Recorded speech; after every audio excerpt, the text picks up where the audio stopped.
is fragile. And this is resilient. And this is anti-fragile. What's the difference between the three? Anti-fragile, resilient, and fragile. Something that is fragile is easily broken or damaged. It is delicate, frail, and vulnerable, like an egg that can easily be cracked and destroyed. The definition of resilient is like a rubber band, springing back after it's being pulled. It highlights the ability to adapt and recover over time. Something that is anti-fragile becomes stronger even after falling. It improves upon challenges, like a flower reblooming even after harsh weather. Anti-fragile is mere resilience. It's getting stronger and stronger after every single failure or challenges and never staying in the same shape. An interesting concept is brought up in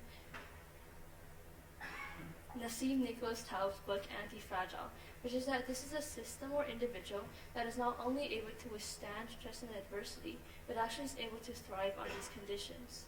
People who are anti-fragile understand the randomness of life. They do not try to predict what is going to happen next, but get ready to face these challenges. A simple way we can understand this is the hydra. When it has one head cut off, two more grow back to take its place, embodying antifragility by improving upon its failure. Or we can understand this through a type of art. This is kintsugi or kintsugi, a type of ancient Japanese way of repairing art, using golden joinery to combine broken pieces of pottery. We can see that the fractures are enhanced with gold, and the reason why the bow is so beautiful and unique is because it was broken. This perfectly combines the theory of anti-fragility, showing the fragility by the cracks and the strength to hold up as a bowl to show the concept of anti-fragility. The mindset of anti-fragility is to face everything without hiding your scars or your errors. It is becoming stronger from falling. People who are anti-fragile have a proactive approach to life. They're not scared of challenges and failures, but get ready and withstand these challenges and try to thrive for the better. Life is unpredictable and full of changes. Having a mindset like this can help us cope with problems. And being emotionally anti-fragility leads to success. It's like a giant wave. Every single time it hits shore, it gets greater and greater until one day it sweeps everyone offshore. Many story characters have this trait. This is why you admire them. We see them fall again and again, but they always stand back stronger. This is also the same with movie characters. The reason why we enjoy watching movies so much is because we like seeing these ordinary characters go through common problems we face every single day and get better and better. But how do we apply this concept to our lives? And how do we become mentally invincible? There's 3 stages that lead us to the state of anti-fragility. Stage 1, being self-assertive. And Stage 2, being adventurous. Stage 3, advocating. Stage 1, self-assertive, ignoring everything else and focusing on what truly matters. Last year when I was in the robotics team, I walked into the room realizing that there were no other girls there. If I focused on what everybody else might be thinking, I would take the easy way out and just leave. But this mindset of self-assertiveness allowed me to focus on what I wanted to achieve, to navigate life the way I wanted to, and to stop seeking validation from others. Stage 2, being adventurous, expanding your perspectives and seeking for new opportunities and challenges. Being adventurous means following your dreams and seeing beyond your visions. Seeing the whole picture and new viewpoints can help us in our lives. A personal example that I'm going to provide is when I first came to WAB, I had a very simple goal of making friends. This could be a very simple goal for all of us sitting right here, but it was very challenging for me because in the past I was a victim of bullying.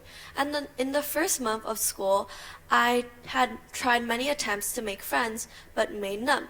If I just gave up there and stopped trying, then I would never had the support I have today to lead me to do many great things such as this speech. The final stage is advocating. It means speaking up for those unfulfilled dreams, experiences, and passions that you have. This is the difference between resilience and anti-fragility. Here we're going to use a very famous celebrity's example, which is Taylor Swift. Back in 2016, she was called a snake on social media for referencing another singer's lyrics. And ever since the start of her career, she had been living up to society's countless expectations. But that was when she decided that she didn't care anymore and she wanted to live her own path. And she deleted all her social media accounts and went in the stage that her fan known as reinventing herself. This was the creation of her album Reputation, which is now one of her most popular albums. Here she took the snake that she was being called on social media and made it her theme, representing immortality, healing, and transformation. The old Taylor Swift was a girl that would listen to what everybody else said about her and change herself based off of it. But the new Taylor Swift embodied antifragility by being able to take this hate that society gave her and turn it into an album that gave her success. But why would we want to become anti-fragility, and where do we get the motivation of this from? Imagine your dream life in 3 seconds. Maybe you want a mansion, a car, or an award. But now I want you to think more abstractly. What kind of attitude do you want to live by every single day? And what kind of mindset do you want to bring to when you face life's many challenges? These days, a lot of our goals are material fulfillmented. But what we need to truly understand is in order to achieve these material fulfillmented goals, you have to first reach something that's called being mentally fulfilled. Mental fulfillment is built on the basis of a healthy mindset, which is where anti-fragility comes in. Being anti-fragile might look different for every single person. Now you might wonder, why is this even so important? It's 2024. Social media's usage has been blooming. Every single day, we're faced with countless eyes online and countless expectation that is set up every single day. Countless different beauty standards that people need to fit in every single day in order to survive in nowadays society. When did people start looking in the mirror and asking themselves, am I high face portion weight or am I low face portion weight? When did the age of usage of makeup become so early as the age of 12? Why are there so many countless beauty standards that people have to live up every single day? And how are we supposed to survive in a society with all of these expectations?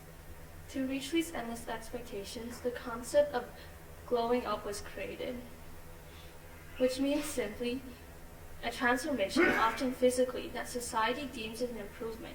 People think that when they glow up, they'll become so much happier and content with themselves. But they don't realize that the external validation that they have gained from society doesn't mean that they are now internally happy. But how are you expecting countless and millions of strangers online to love you when you don't even love yourself? Why is it so important to get these outer validations from everyone else? Society writes a plan for each of us, but it is this uncertainty in our lives that leads to success. Anti-fragility helps us climb to our feet when we fall and to improve when we're met with failures. But embracing this uncertainty and taking this risk becomes so hard because every step we take are watched by countless eyes and every move we take are judged by all the people online. The question is not how we become anti-fragile. It is how we can become even more anti-fragile than we are right now. Change is inevitable, but we can decide whether it happens within us or we are not a part of it. My name is Ava. And my name is Elsa. Thank you. You.